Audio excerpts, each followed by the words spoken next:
जय हिंद छात्रों। तो कैसे हैं आप लोग? आई होप आप लोग बहुत ही बढ़िया होंगे और अपनी पढ़ाई जो है मजेदार तरीके से कर रहे होंगे। देखिए, आज हम आपको क्लास में बहुत ही इंटरेस्टिंग और मजेदार टॉपिक समझाने वाले हैं जिसका नाम है मानव जनन तंत्र। देखिए, बच्चे बहुत ही एक्साइटेड रहते हैं इस चैप्टर को पढ़ने के लिए।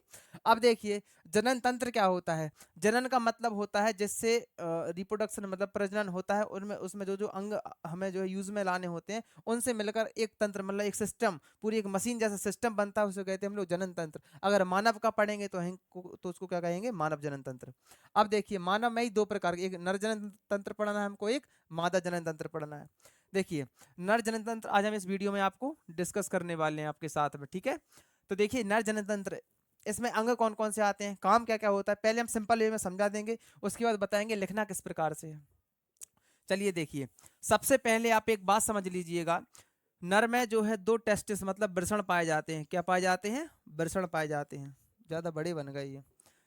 नर में क्या पाए जाते हैं? दो वृषण या टेस्टिस, इन्हें कहते हैं हम लोग टेस्टिस। और इनके बाहर एक परत होती है जिसे कहते हैं हम लोग अधिवृषण। क्या कहते हैं? अधिवृषण। इसके जस्ट ऊपर, ठीक है। देखिए, इसे क्या कहते हैं हम लोग? वृषण। क्या है ये? टेस्टिस मतलब वृषण।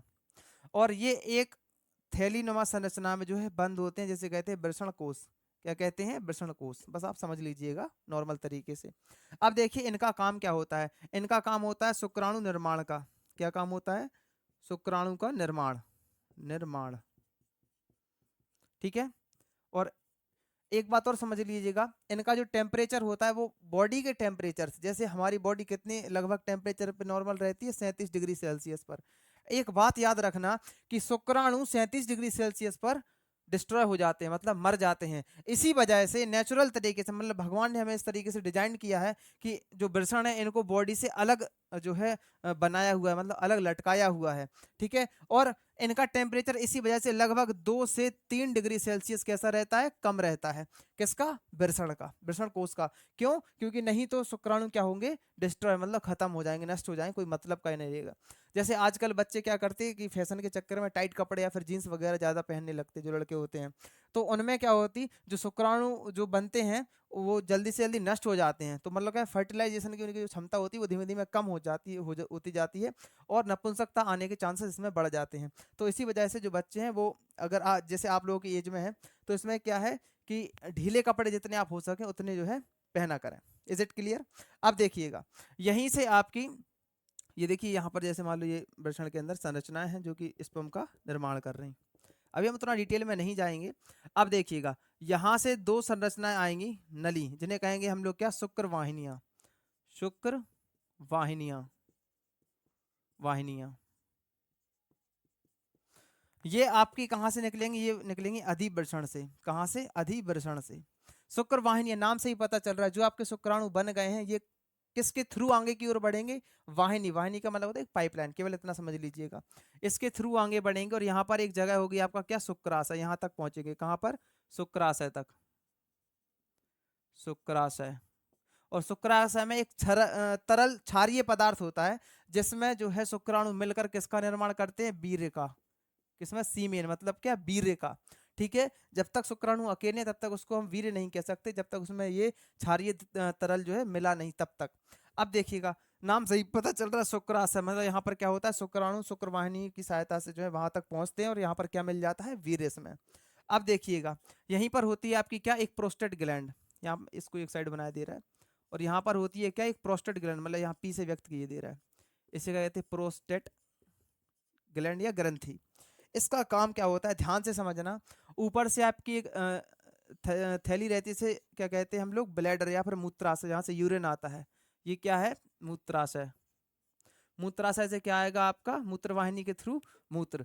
और यहाँ पर आपके जो है, ये हम प्रोस्टेट यहाँ पर लिख दे रहा है पी। अब ध्यान से समझना, मेल में एक थोड़ी सी प्रॉब्लम होती है। क्या होती है कि यहाँ पे शुक्राणु निकलने का मार्ग और मूत्र निकलने का मार्ग एक ही होता है, और उसे कहते हैं हम लोग पेनिस या फिर सिसन। क्या कहते हैं हम लोग? पेनिस या फिर सिसन। क्या कहते हैं? पेनिस या फिर सिसन, ठीक है। जो कि क्या होता है? एक ही होता है, इसे कहते हैं हम लोग सिसन। सिसन। अच्छा, एक बात बताओ, आप लोगों ने ध्यान से सुनना कि जब शुक्राणु बाहर आएंगे तब मूत्र बाहर नहीं आ सकता, और जब मूत्र बाहर आएगा तब शुक्राणु बाहर नहीं आ सकते। उसका एक कारण है क्योंकि जो आपकी प्रोस्टेट ग्लैंड है वो आपके दो मुख्य काम करती है। क्या करती है?